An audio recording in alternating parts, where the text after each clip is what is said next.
Iran and America మధ్య జరుగుతున్న war సుమారు వారం రోజులు అవుతున్న టైంలలో కూడా ఇంకా ఏ ఏ దేశాలు ఎంటర్ అవుతాయని చెప్పేసి చాలామంది అనుకుంటూ ఉన్నారు.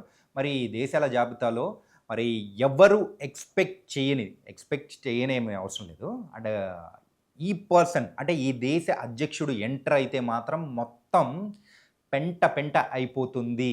అంటే ఇప్పుడున్న వరల్డ్ మ్యాప్ కూడా షేప్ అనేది కూడా మారిపోతుంది అని అనుకుంటున్న పర్సన్. ఆల్రెడీ మీ మైండ్‌లో ఒక పర్సన్ వచ్చుంటాడు గదా! అతనే అండి. ఉత్తర కొరియా అధ్యక్షుడైన కిమ్ జాంగ్ ఉన్.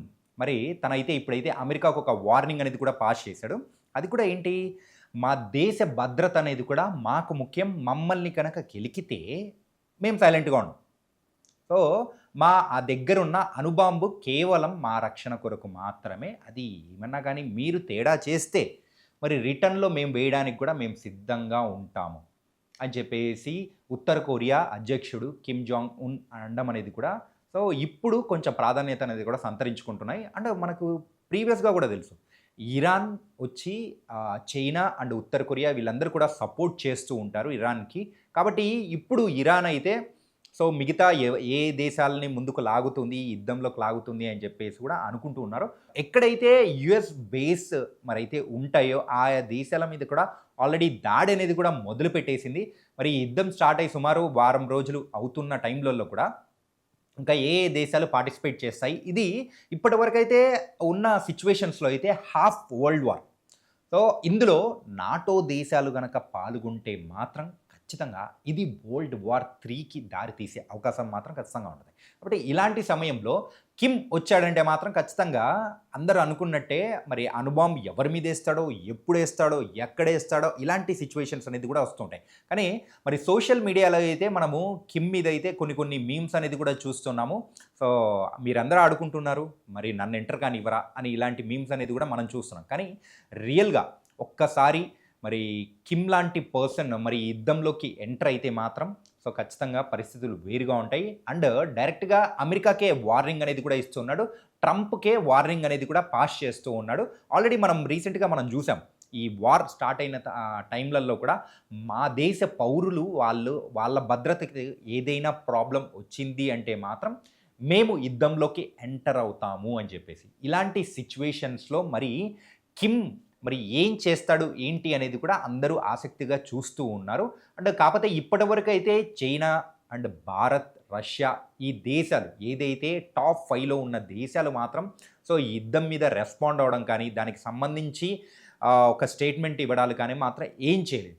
మరి ఇలాగే కొనసాగిందంటే మాత్రం మరి దేశ ట్రేడింగ్ విషయంలో అయినా కానీ ఆల్రెడీ సో, వాళ్ళ దేశ సమగ్రత విషయంలో అయినా కానీ వేరే దేశాలు ఎంటర్ అయినా ఆశ్చర్యపోవాల్సిన అవసరం లేదు. అండ్ ఇప్పుడు ఇన్ని రోజులు జరుగుతున్న యుద్ధం విషయంలో మాత్రం ఆల్రెడీ ఇరాన్ కూడా మరి అంటే అమెరికాకైనా కానీ అండ్ మిగతా ఇస్లామిక్ దేశాలకైనా కానీ ధీటుగా నిలబడి వాళ్ళకైతే అంటే డ్రోన్‌లతో దాడి చేయడం చూస్తున్నాము. కొన్ని మిజైల్స్ అనేది కూడా వాళ్ళు దాడి అనేది కూడా చేస్తున్నారు. ఎక్కువగా డ్రోన్‌కి సంబంధించిన మరి ఆ మిజైల్స్ అనేది కూడా మనం చూస్తున్నాము. డ్రోన్స్ ద్వారా కూడా ఆల్రెడీ బుర్జ్ ఖలీఫ్ మీదకైనా గానీ, అండ్ దుబాయ్‌లో ఉండే వేరే వేరే ప్లేసెస్ అండ్ హోటల్స్ మీద కూడా దాడి చేయడం మనం ఆల్రెడీ గమనిస్తున్నాం.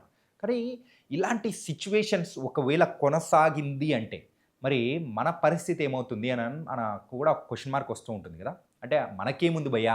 ఆల్రెడీ మన దేశం యుద్ధంలో పాల్గొనట్లేదు. మనకేమవుతుంది అని చెప్పేసి అనుకుంటూ ఉంటారు. కానీ ఇక్కడే మనం ఆలోచించాల్సింది ఏందంటే జియోపొలిటికల్‌గా చాలా డిఫరెన్సెస్ అనేది కూడా ఉంటాయి.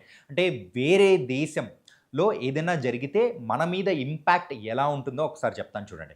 మన ఇండియాకి మెయిన్‌గా చమురు ఎక్కువగా సప్లై చేసే అంటే పెట్రోల్, డీజిల్ ఇలాంటి సప్లై చేసే దాన్లలో so, one of the major part వచ్చి ఇరాన్ దేశానికి ఉంది. కాబట్టి ఇప్పుడు ఇరాన్ ఆల్రెడీ వార్‌లో ఉన్న టైంలో మనకు అక్కడి నుంచి వచ్చే ఎక్స్‌పోర్ట్స్ మరి ఆగిపోయాయనుకోండి. ఎక్స్‌పోర్ట్స్ గాని, ఇంపోర్ట్స్ గాని ఆగిపోయాయనుకోండి. అప్పుడు పరిస్థితి ఏంటి? సో, దాని పరంగా ఖచ్చితంగా మనకిక్కడైతే రేట్స్ పెరిగే అవకాశం కూడా ఉంటుంది. కానీ దానికి సంబంధించి అయితే మన ఇండియన్ గవర్నమెంట్ సుమారు 80 రోజుల వరకు మనకేం ఇబ్బంది లేదు. మరి అన్ని రోజులు కొనసాగినా కానీ సో, మనకు కావాల్సినంత స్టాక్ అయితే మన దగ్గర ఉంది అని చెప్పేసి కూడా అంటూ ఉన్నారు. ఇంకా చెప్పాలంటే ఎక్స్‌పోర్ట్స్ ఏదైతే ఉంటాయో ఆల్రెడీ మన ఇండియాలో సో, వేరే దేశం నుంచి అంటే మన ఇరాన్ నుంచైనా, రష్యా నుంచైనా తీసుకొనొచ్చిన చమురుని ఇక్కడ సో, రిఫైన్ చేసి వేరే దేశాలకు మనం అమ్ముతూ ఉంటాం. ట్రేడ్ చేస్తూ ఉంటాం. ఇలాంటి ట్రేడింగ్ విషయాన్ని కూడా ఆపుతున్నామని చెప్పేసి ఆల్రెడీ ఇండియన్ గవర్నమెంట్ అనేది కూడా చెప్పింది. ఎందుకంటే సో ఫస్ట్ ఆ ఎక్స్‌పోర్ట్స్ ఆపేస్తే ఇక్కడ యుద్ధం ఎన్ని రోజులు జరుగుతుందో లేదో మనకు తెలీదు. కానీ అన్ని రోజులకు తగ్గట్టు సో మన దేశంలో ఉన్న రేట్స్ అనేది కూడా కంట్రోల్ చేయాలంటే ఫస్ట్ ఎక్స్‌పోర్ట్స్ ఆపామంటే మన అవసరాలకు తగ్గట్టు మనం చూసుకోవచ్చు అని చెప్పేసి కూడా అంటున్నారు. ఇంకా మనం ఇంట్లో వాడే ఎల్‌పీజీ గ్యాస్ సిలిండర్ ఉంటుంది చూసారా?